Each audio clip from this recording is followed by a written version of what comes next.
Start off by telling you a 33-year-old billionaire is in town. It's fair to say Airbnb co-founder Brian Chesky has taken the French capital by storm. Paris, the #1 destination for users of the now ubiquitous home room rental service. But the billionaire wasn't just in town to count the money. City officials spelling out objections by tax collectors, affordable housing advocates, and of a hotel industry that recently wrote to the Prime Minister to express outrage over what it deems unfair competition from a mostly unregulated new service. That sentiment echoed in other major cities like Barcelona and New York, and in other sectors of the so-called sharing economy. Take the anger of licensed cab drivers over taxi service Uber and its ride-sharing subsidiary Uber Pop. So are these new services changing the world for the better, or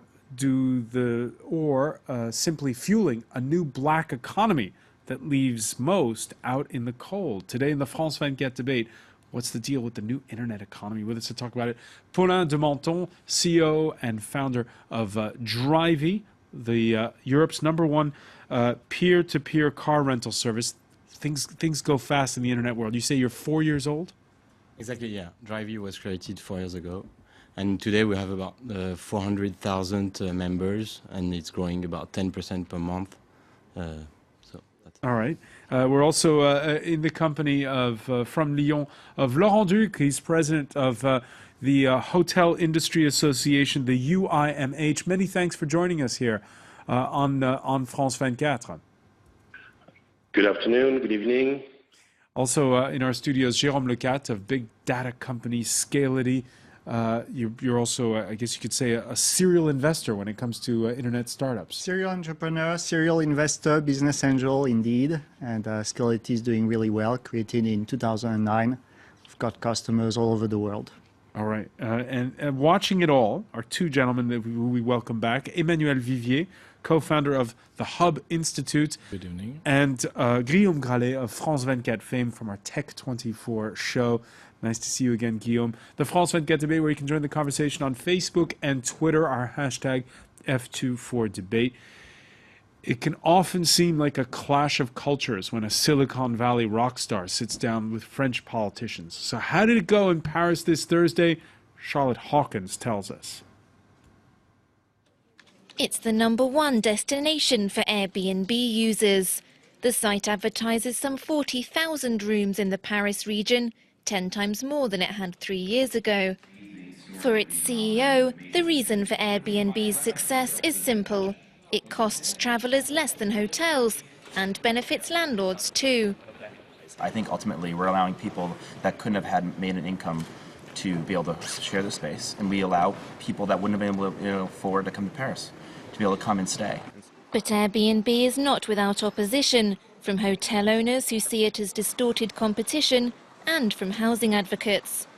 They say apartments once used for year-round accommodation are now aimed exclusively at tourists, rented for short-term stays only, and pushing up residential prices. Paris's deputy mayor said Airbnb must work with the council to prevent this. It's unacceptable to cash in on Paris's housing crisis. We need to work together to punish those who act outside of the rules, those who have in effect transformed apartments into accommodation exclusively for tourists. That for us is unacceptable. The council has already put in place a series of checks like this one, unannounced visits to apartments suspected of being unlawfully rented out to visitors. Airbnb says it's ready to cooperate, keen to avoid opposition from city authorities. Last year it was fined €30,000 by Barcelona for breaching regional laws. Let me begin with you, Emmanuel Vivier. You've used Airbnb before? I did, yeah, quite a few times. What do you think of it? I think if we saw success in this collaborative economy, it's because of the clients, because of the user. The user experience is better than what we are used to, and so we're happy to jump and test a new service. Before, you used to go to the hotel when you went to Yes. And now you use Airbnb instead. And I still go to hotels in other places. But in New York, it's pretty hard when you book last minute. It's pretty expensive. And if you want to live the real, I would say, New York experience, it's nice to be in a New Yorker apartment.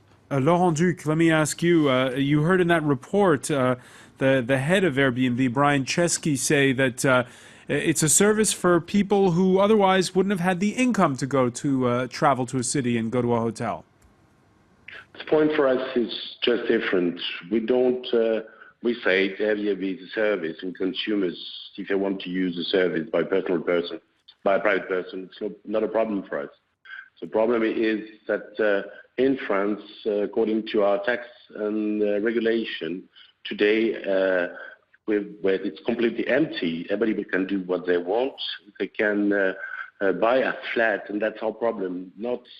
We don't talk about a sharing economy. We talk about shadow economy or black market, because people buy apartments, and the law are different between if you rent your apartment or if you accommodate like accommodation in an hotel, and they don't pay what they do. And that's our point. That's only our point. It's a different way of hospitality. We agree on that. But our point is that we're against people who are able to hide the money they're getting from Airbnb, and that's the best way to get money from to have the money from the Airbnb. You pay in America and you get paid by Airbnb wherever you got your account. So that's our problem for us. All right, Jérôme Lecas, do you agree with that? That basically hotel owners, they have to pay taxes. They have to pay, what is it? There's also the occupancy tax, right, for people who stay for a couple of nights somewhere. And let's face it, most people who use Airbnb, they don't pay that. So obviously, any abuse should be monitored and should be treated. I mean, it's not about abuse here. Obviously, if there are taxes that should be paid, they should be paid. And that's the case of the occupancy tax. But I don't think that Airbnb competes so much with hotels, and I don't think that Uber competes so much with the taxi. I'm a very heavy of both Airbnb. I use Airbnb a lot, and hotels a lot. And the truth for me is that I used to own an apartment in Paris that I used to occupy about 5 weeks a year. And now, instead of that, I sold my apartments and I go to Airbnb when I come to Paris. So the competition is actually with an empty apartment and not with hotels. And I use hotels when I want to use hotels. Hang on, you say an empty apartment, but this is what affordable housing advocates say, that Paris has a housing crisis. There are not enough apartments to go around. Yeah. And people, instead of renting them out to locals, would rather take in tourists. So I think it's true that there's a housing problem in Paris, but if you take my example, it was an empty apartment and now it's rented to someone else. So it's actually improved the situation. And I only rent an apartment when I actually use it. Guillaume Gralet? Yeah, I think the housing crisis is true as well in San Francisco. And if you look at the history of Airbnb, which original name was Air, Bed and Breakfast, it happened 8 years ago in 2007 when Joe Gebbia and Brian Chesky were students. They moved to San Francisco and they had not enough money. So that's why they made people come to their place, made the breakfast for them.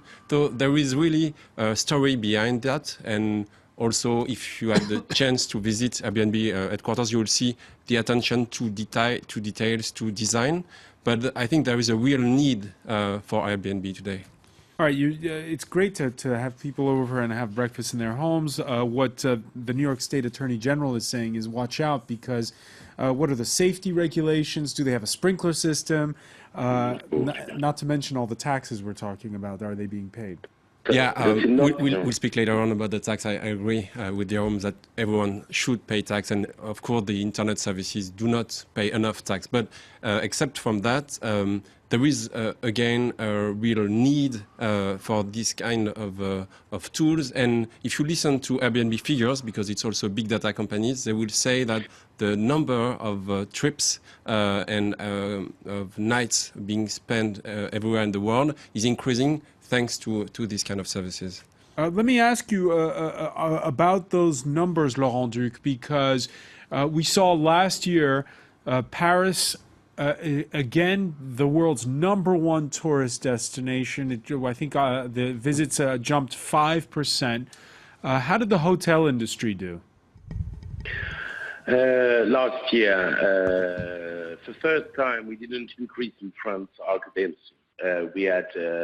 We're still the first destination, but we have 600,000 rooms in France, and we still have 600,000 rooms in France with 0.5 less occupancy. So it means... And is that the fault of Airbnb? It's a fault of... No, it's not a fault. I mean, I didn't say that from the beginning.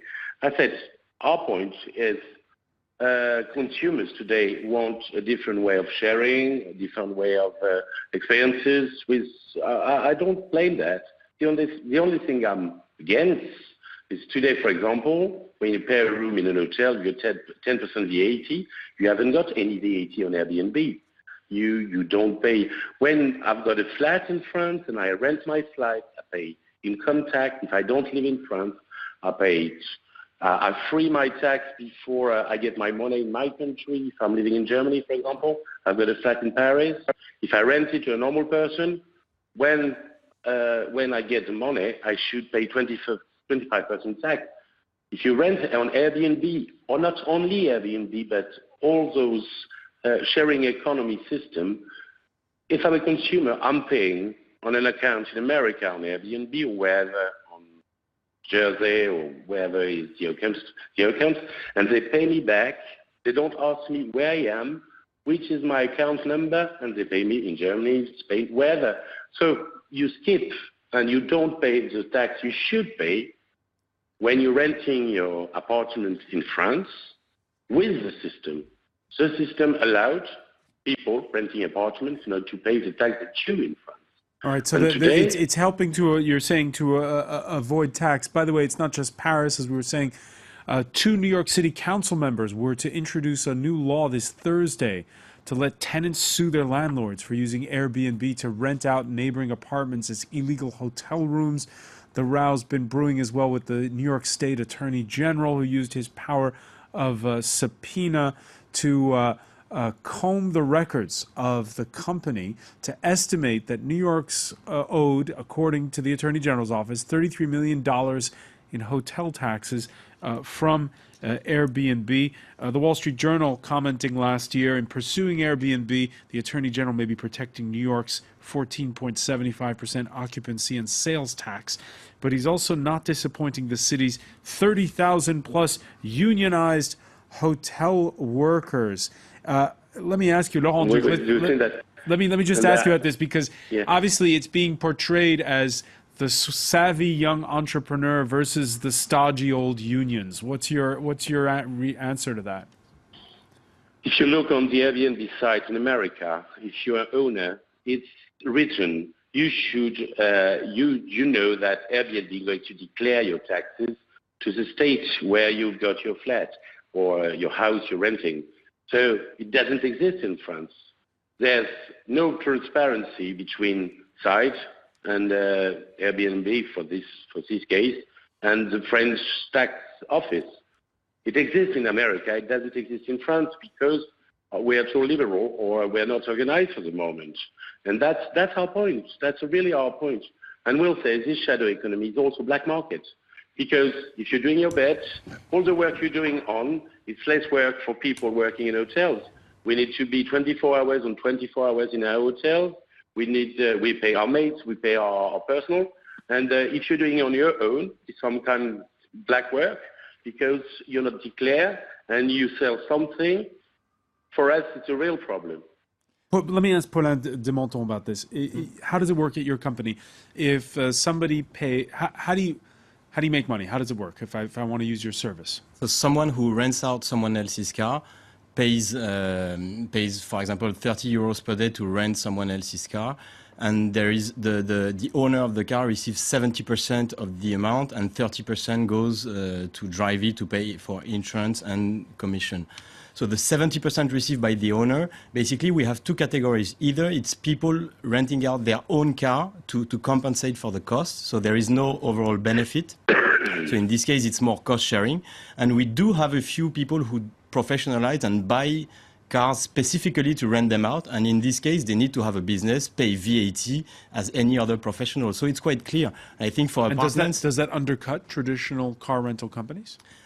I think the cake is the overall cake is getting bigger, meaning there is more business for everybody. So more alternative mobility means more business for us and also for professionals. And does that money wind up somewhere abroad, or does it all goes to the French taxman like it should? The part that I think it's quite surprising to hear that it's ending up abroad, because it's a hyper local economy between basically in our case it's between neighbors. So it's really someone paying out his own neighbor, so the money is very local, and it really helps the local economy. It's exactly the opposite of a hyper-centralized system where you can optimize the tax on a worldwide basis. Laurent Duc making the point there that basically the French tax code is behind the times.